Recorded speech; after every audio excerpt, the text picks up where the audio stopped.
As we move into section 8-5, we're going to talk about how to add and subtract them. Now, the good news, we'll start with that. The good news is that you have learned this in Algebra 1, how to add and subtract. Bad news is that it's actually a little easier to do multiplying and dividing. So that's why we wait. We do addition and subtraction after we do multiplying and dividing. Again, you have to be able to factor. Let's just go ahead and get started. We're going to learn how to combine two rational expressions using addition and subtraction today.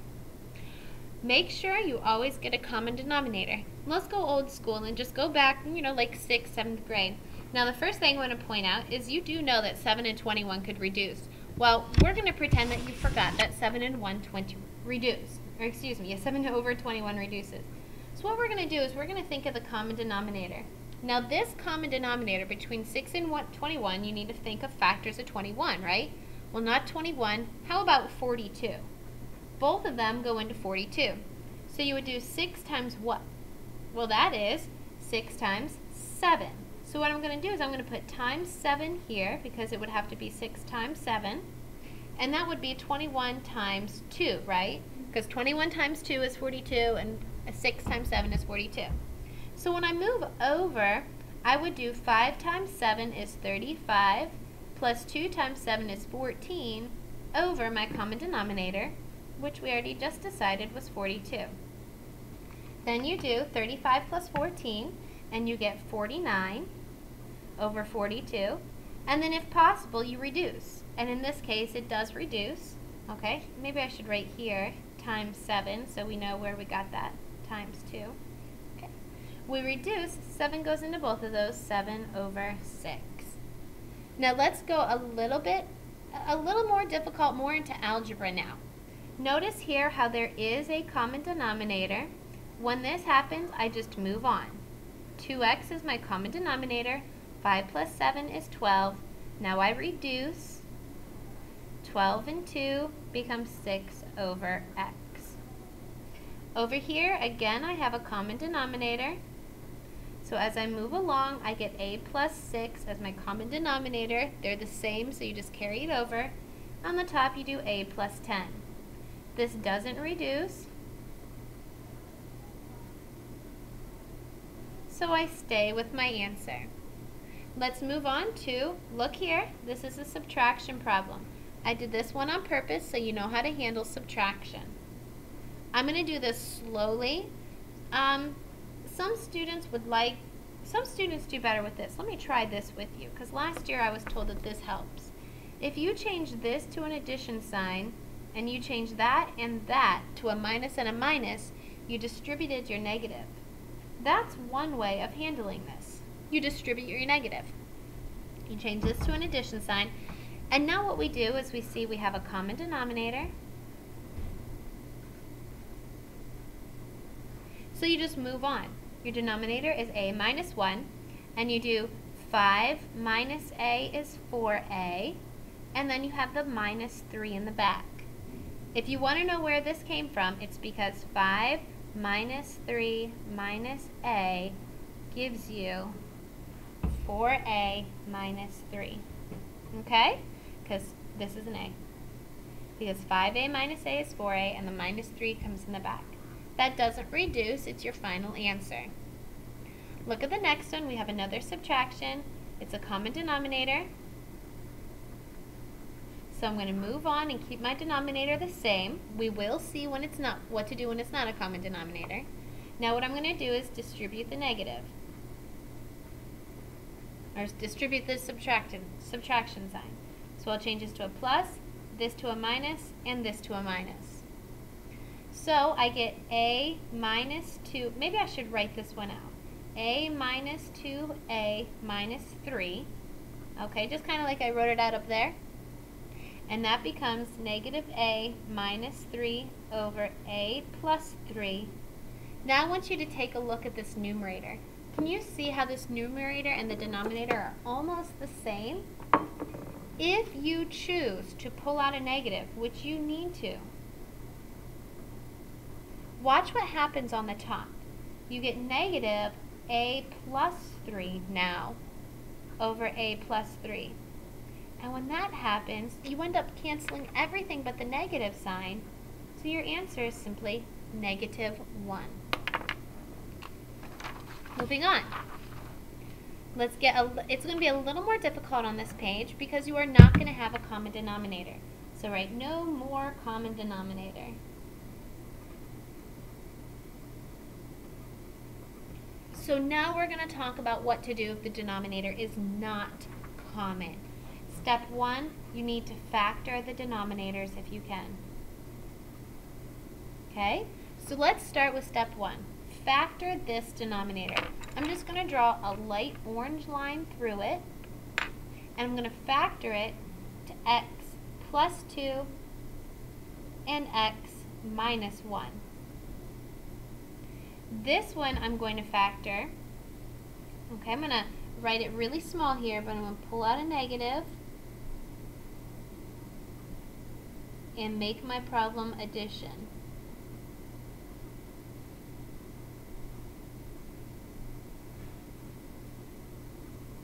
I'm going to pull out a negative. I'm going to make my problem addition. So this will turn into x minus 1. You learned this yesterday. And that is going to change to a plus now. Okay? So this negative went up here and it made it a plus sign. Now I need to talk about my common denominator.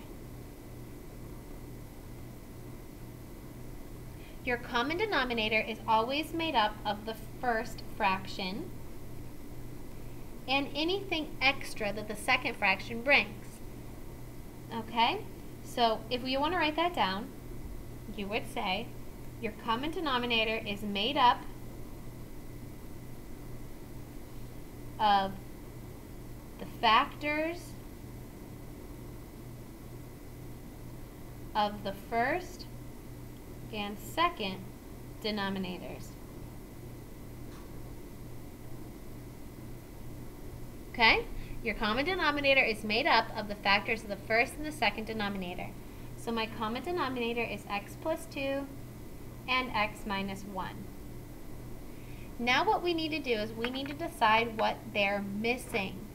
This one has both, right? It has the x plus 2 and the x minus 1. This one is missing the x plus 2. Okay, so what I'm going to do is I'm going to go to the top. This one has both, so I'm just going to put a check mark on it. And this one, I have to use orange. Oh, there we go. That one has both, so I give it a check mark. This one is missing an x plus 2. Watch how I'm going to handle this as I move over. So the first one is just x, then my big plus sign, then what it was before, 5x, and what it is missing. Okay? So if you need to see an arrow, that's where that x plus 2 came from, because it was missing it in the denominator. It also needs it in the numerator. Now what we need to do is combine. So that was step 2, right? Find common denominator. After you find your common denominator, step 3, we find what was missing. Alright? And now we're just going to add everything together. So on the top, this is going to be x plus 5x squared plus 10x. The denominator stays the same. X plus 2, x minus 1. Now what I need to do is I'm going to rearrange the top to 5x squared plus 11x, because x and 10x makes 11x, over x plus 2x minus 1. Okay, so that was like a step 4, right? Multiply and add the numerators. Multiply and add numerators. Step 5 is we're going to factor the numerator if possible, which this one does factor. I could pull out an x and I'll be left with 5x plus 11 over the bottom, x plus 2x minus 1. And then step 6 is your final step. I know you're looking forward to being done. you're going to reduce if you can.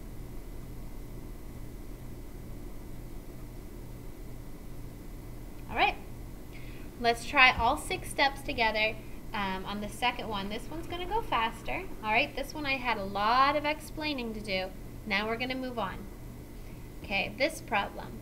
Step 1, factor the denominator. This factors to x plus 2 and x minus 1.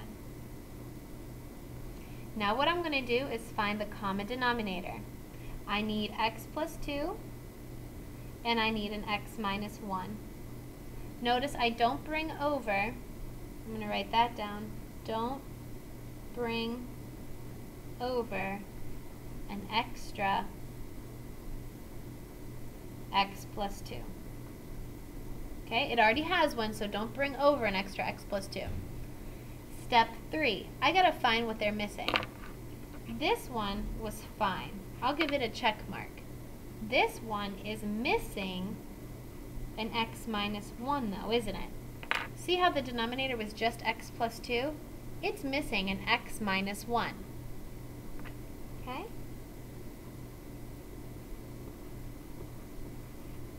Alright, so now I'm just going to bring everything over. I bring over the x, and now look, I have to bring over a minus sign this time, times 1 and x minus 1.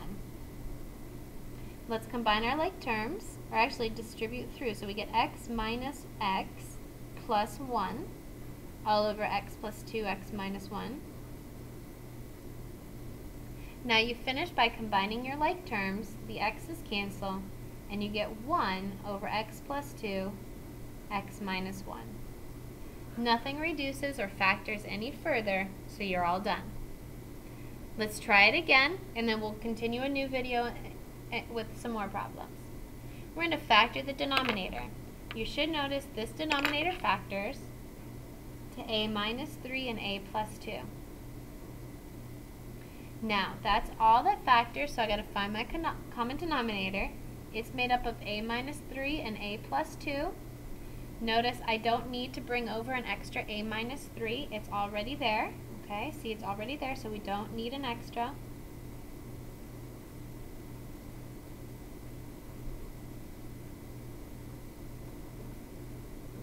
Because it's already there. So now we need to find what's missing. Well, this one has both. This fraction has both denominators, both factors. This one is missing an a plus 2, right? So watch how we bring it over. We bring over the first a from the first fraction, and now I do bring over my minus sign. Then there's my 3, and then there's a plus 2. Okay? Now I need to distribute my negative 3 in, so I get a minus 3a minus 6 all over a minus 3, a plus 2. And now I'm going to combine my like terms from the numerator, negative 2a minus 6 over a minus 3a plus 2. And then in the top, I found a GCF here. What's the GCF in the top? A negative 2. So I get a plus 3 over a minus 3, a plus 2. Now we came really close to canceling here, didn't we? But since these aren't exactly the same, there's nothing more that I can do. These do not cancel because they're not exactly the same. We'll continue the notes in another video.